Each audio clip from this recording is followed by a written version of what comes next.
"Excuse me," the librarian's voice snapped, sharp enough to slice through the quiet. "We don't allow your kind of noise in here." The words cracked across the room like a whip. Heads lifted from open books. Chairs squeaked as students froze mid-page. The young black man looked up from his notebook, pen still hovering above the paper. His lips parted slightly, but nothing came out. A murmur rustled from the far corner. Somebody coughed. Someone else tapped their phone screen, camera angled just enough to catch the moment. "I wasn't," he began softly. "Doesn't matter," she cut him off, arms folded like a gate barring entry. "This is a place for study, not for disruptions." Her pause hung deliberately, leaving the rest of the accusation to the imagination of the listeners. Heat rushed into his face. He hadn't raised his voice, hadn't disturbed anyone. His only crime, it seemed, was existing too loudly in a space that wasn't built for him. The pen trembled between his fingers. His notebook, filled with lines of thoughts and verses, sat exposed on the table like contraband. He drew a slow breath, but the weight of the moment pressed against his chest.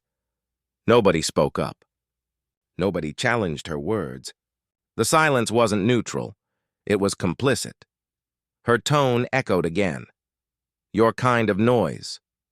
The phrase lodged itself into the room, settling over him heavier than the rows of books towering on the shelves. The stillness turned hostile. Dozens of eyes clung to him, burning with curiosity, judgment, or uneasy pity. He could feel every stare tracing his skin, stripping him down to a spectacle. Whispers slithered between the tables. "What did he do? Did you hear what she said? Should we call someone?" One student lowered his gaze, ashamed. Another raised her phone higher, capturing his discomfort for a feed that craved moments like these. He shifted in his chair, but the pressure didn't ease. It only tightened, as if the air itself wanted him gone. The librarian's shoes clicked closer, each step louder than the last. "Sir, you need to understand," she declared, pitching her voice for the audience she'd created. "This isn't the kind of place where you can just sit around. We expect proper behavior." The words "sit around" stabbed at him. He gripped his notebook tighter. His silence was met with a sneer, as though his refusal to argue was proof of guilt. All around, eyes widened, narrowed, or looked away, but not one broke the chain of watching. For them, he was no longer a student. He was a scene. She stopped a few feet away, hands on her hips, eyes narrowing into suspicion, carved sharp as glass. "What exactly are you doing here?" she asked, tone dripping with authority. "Because if you're not a registered student, this table is reserved. And if you're not using the resources correctly, I'll have to call security." The words struck like verdicts already passed. "I'm working," he answered evenly, voice quiet but steady. "Working?" She arched her brow. "On what? I've seen enough people come in pretending to study just to loiter. Policy requires me to check." Gasps scattered through the crowd. Her performance had an audience, and she wielded the rules like shackles. He glanced at the students watching, then back at her. "I don't need to prove myself to you," he said. Her smile was thin, dangerous. "If you don't cooperate, you'll leave me no choice." She tapped the radio clipped at her side, making sure the gesture was noticed. The weight of assumption pressed harder. Guilty until proven otherwise. And proof. In her eyes was a privilege he didn't deserve. The whispers grew louder, uncertainty rippling, but still, no one dared to speak for him. His jaw tightened, muscles taut beneath his skin. He refused to look away, but he refused to argue too. The choice was deliberate. Words would twist against him. Anger would only confirm her bias. So he held his silence, letting the strength of restraint speak louder than fury ever could. His stillness unsettled her. Expecting him to shout, to defend, to plead, she found herself rattled by the quiet. The crowd noticed it too. The stillness wasn't surrender. It was defiance. It was dignity standing unshaken under fire. His hands rested on his notebook. Knuckles white, but his gaze remained calm. And in that calm, the balance shifted ever so slightly, not enough to win, but enough to unnerve. She cleared her throat, annoyed by the quiet rebellion. "Sir, you need to leave," she declared, though the firmness in her voice faltered just enough to betray unease.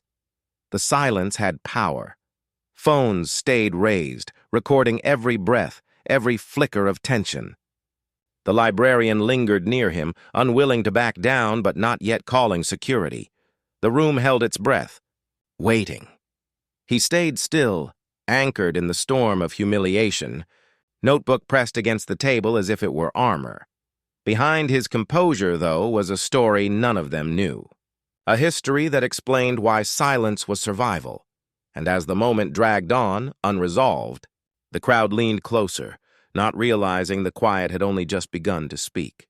The hush of the library lingered, yet in that stillness, his mind pulled backward, rewinding past the glares and whispers. The tension dissolved into memory, like a film reel snapping in reverse. This wasn't just a man cornered by prejudice. It was a life story stitched with scars and resilience. The humiliation hanging in the air wasn't new. It was part of a pattern that had followed him for years, reshaping him, strengthening him, forcing him to endure.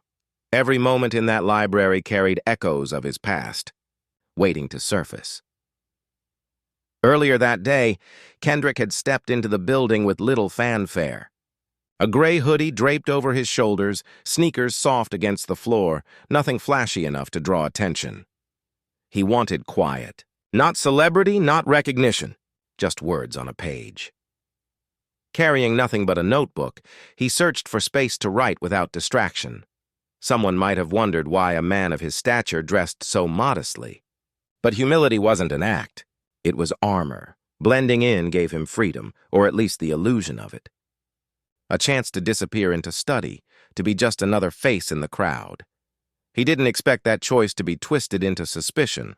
Long before the spotlight, books had been his lifeline. As a boy, when the noise of the streets grew too loud, he buried himself in stories.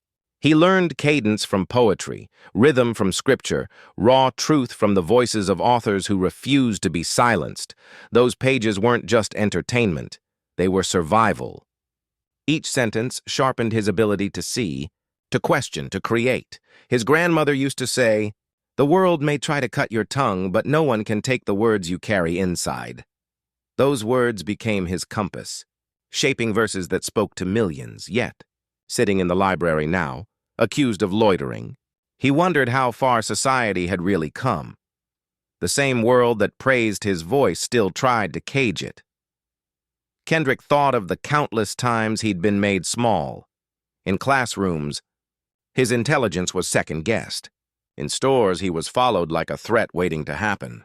Even in airports, his body was treated as suspicious before it was seen as human. It wasn't fame that shielded him from bias. It often magnified it. People expected him to rise above, to ignore, to endure. But the weight never disappeared. He carried memories of being told to prove he belonged, even when success should have erased the doubt. So when the librarian accused him of idling, it wasn't shocking. It was exhausting. Her words weren't new. They were echoes of a society that rarely welcomed him. No matter the room he entered, that was why the library mattered so deeply. It was supposed to be different, a sanctuary of knowledge, a refuge where curiosity thrived without barriers. But prejudice didn't stop at the door. It crept between shelves, hiding in watchful glances, waiting to pounce at the first excuse. Even here, in the one place that had once given him freedom, he couldn't escape being reduced to a stereotype. The betrayal cut sharper because libraries had always been his home. Why is she staring at me like that? Kendrick thought as he caught the librarian's gaze fixed on him longer than anyone else. Her eyes didn't hold curiosity. They carried judgment. Each glance was sharp, deliberate, and designed to remind him he was under surveillance. While others moved freely through the aisles, she watched him as though every page he touched might be contraband. It wasn't new, this sense of being evaluated before being understood, but it still stung. She rose from behind the desk with a sigh, her body language heavy with suspicion. Her steps echoed closer, not out of duty but out of distrust. Her gaze locked on him like he had already broken some rule. Her voice cut through the quiet. "Excuse me, can I help you? Or are you just here to sit?" The pause between her words wasn't kindness. It was an accusation in disguise. Kendrick lifted his head, steady but calm. "I'm here to read. Isn't that what a library's for?" Her lips curved into a polite smile that didn't reach her eyes. "Of course, we have a lot of students working on research. We want to make sure space is being used for the right reasons." The irony hit hard. Just minutes earlier, she had warmly greeted a group of white students dragging in snacks, chatting loudly without so much as a warning, but with him, every syllable dripped with doubt, as though his very presence disrupted order. She wasn't asking if he belonged. She was declaring he didn't. And the silence of the room only magnified the message. She didn't leave. Instead, she lingered near the shelves closest to his table, plucking random books, pretending to examine their spines while her gaze flickered back to him again and again. Kendrick kept his eyes on his notebook, flipping a page deliberately, refusing to give her the reaction she seemed to crave. Still, her presence loomed, the sound of her shoes against the floor, the occasional clearing of her throat. Each move was less about books and more about reminding him that he was being policed. It was surveillance disguised as service, a performance of authority wrapped in false neutrality. She wanted him to feel small, unsettled, and though he kept writing, he could feel the walls of hostility inching closer around him with every step she took. Others noticed. A woman at a nearby desk glanced up, her eyes flickering between Kendrick and the librarian before quickly lowering back to her laptop. A man by the window shifted in his chair, visibly uncomfortable, but he said nothing. Whispers rose quietly from the back corner. Phones tilted slightly, screens glowing, recording fragments of what was happening. No one dared to confront her. No one dared to intervene. It was the same silence Kendrick had seen too many times before. The silence that allowed bias to flourish. The silence that disguised complicity as politeness. Some faces carried sympathy, others indifference, but all shared the same decision, to look away rather than speak truth. In that silence, Kendrick bore the full weight of prejudice alone. His dignity tested by every second of avoidance. His hand tightened around his notebook until the edges bent beneath his fingers. The hostility pressed heavier, but he refused to explode, refusing to confirm the stereotype she seemed determined to pin on him. Anger roared inside, but restraint became his shield. Each second of composure was a quiet rebellion, a way of saying, "You will not define me." The librarian lingered. The crowd watched, the silence thickened, yet Kendrick sat firm, holding on not just to a notebook, but to the last thread of peace in a room that had turned against him.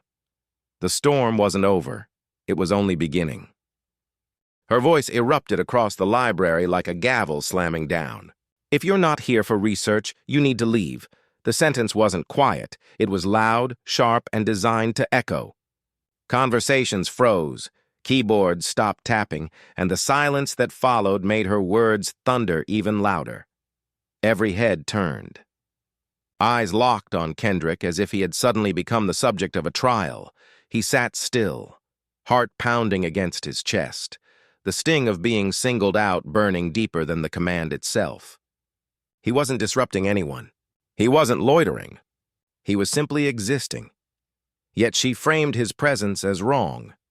The way she said "you" was more than a rule. It was a verdict.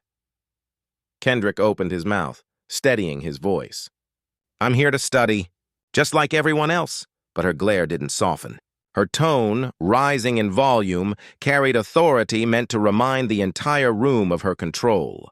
The weight of dozens of watching faces pressed down on him. At that moment, Kendrick wasn't just reading a book. He had become a spectacle, reduced to defending his right to sit in a public library, and the trial had only just begun. He tried again, calm but firm. "I've got work in front of me. I'm not here to cause trouble." But before his words could settle, she cut across them. "That's not what it looks like. Students are here for research, not for—" Her sentence sliced through his attempt to explain, dismissing him before he had even finished. Each time he spoke, she raised her volume higher, talking over him until his voice was buried beneath hers. It wasn't about rules anymore.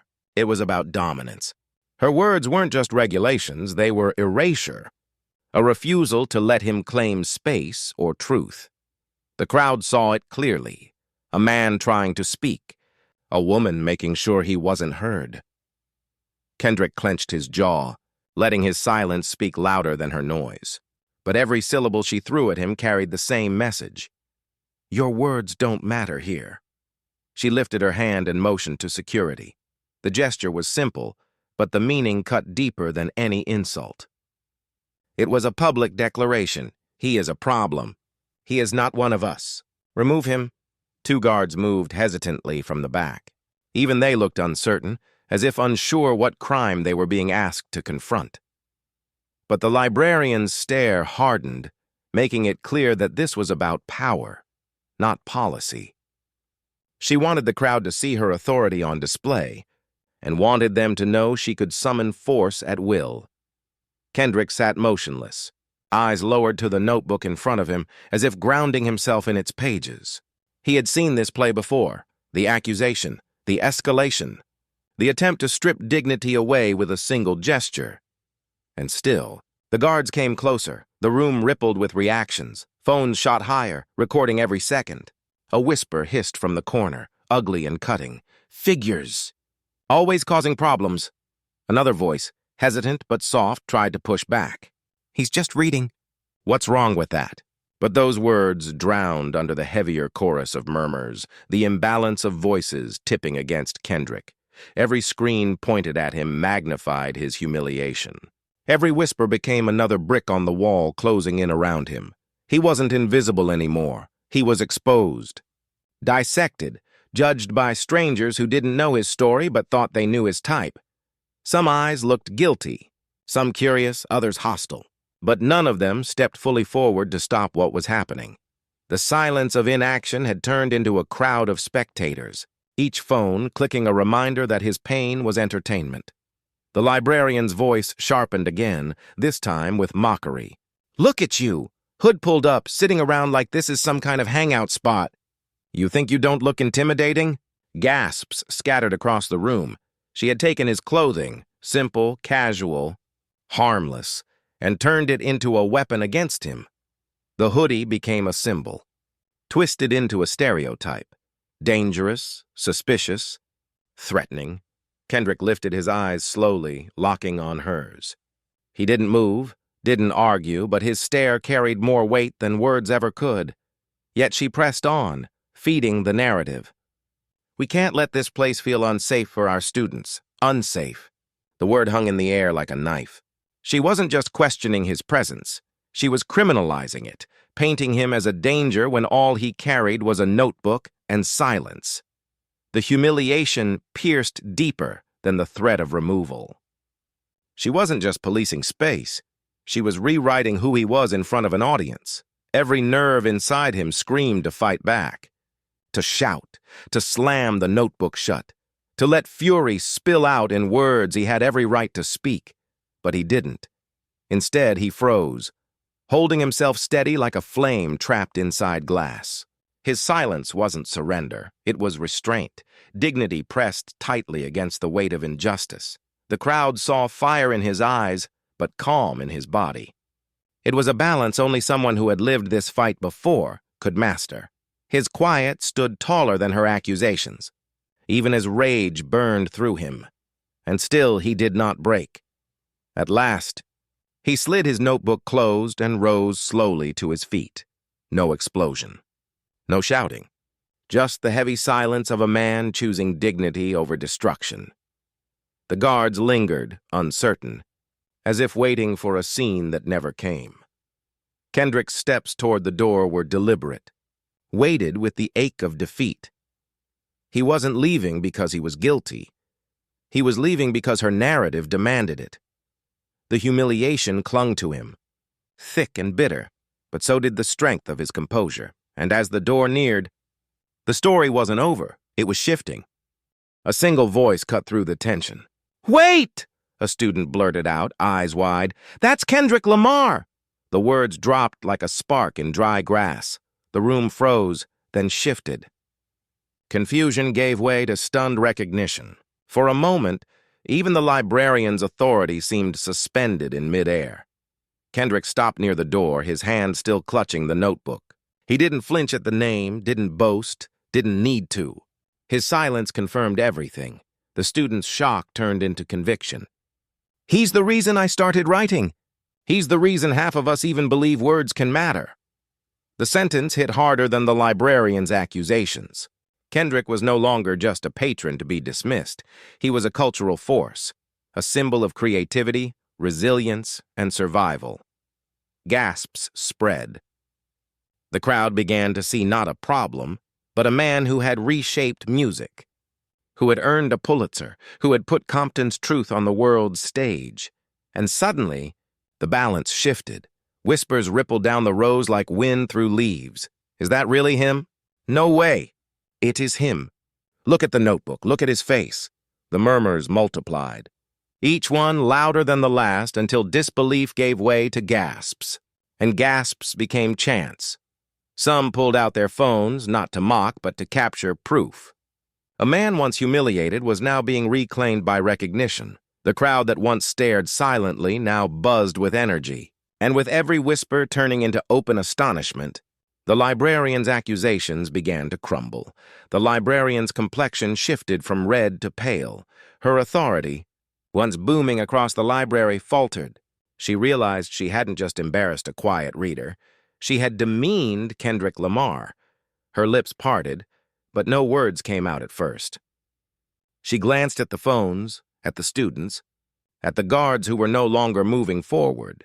She saw herself through their eyes, not a protector of rules, but an aggressor who had tried to shrink a man whose art had lifted millions. For years she had commanded this space unquestioned. Now, with one revelation, the weight of her prejudice pressed back against her, harder than she had ever wielded it. Every second stretched like an hour. The longer she stood in silence, the more fragile her power appeared. And Kendrick? He hadn't moved an inch. The air filled with the clicks and hums of recording devices. TikToks streamed live, captions already forming, Pulitzer winner profiled in library. Instagram stories spread in real time. Twitter threads lit up with every angle. Each phone wasn't just a device. It was a mirror reflecting her downfall. The more she squirmed, the more her actions were archived for millions. The librarian, once in control of the narrative, now had no control at all, and Kendrick didn't need to say a word. The digital world was already speaking for him. The guards, once ready to escort him out, now froze in place. Their postures softened, their hands retreated. Their eyes darted nervously between the librarian and the growing crowd. They understood what she hadn't. The balance of power had shifted. To lay hands on him now wasn't enforcement. It was career suicide. So they stepped back, each quiet movement signaling their retreat from her side. Voices rose.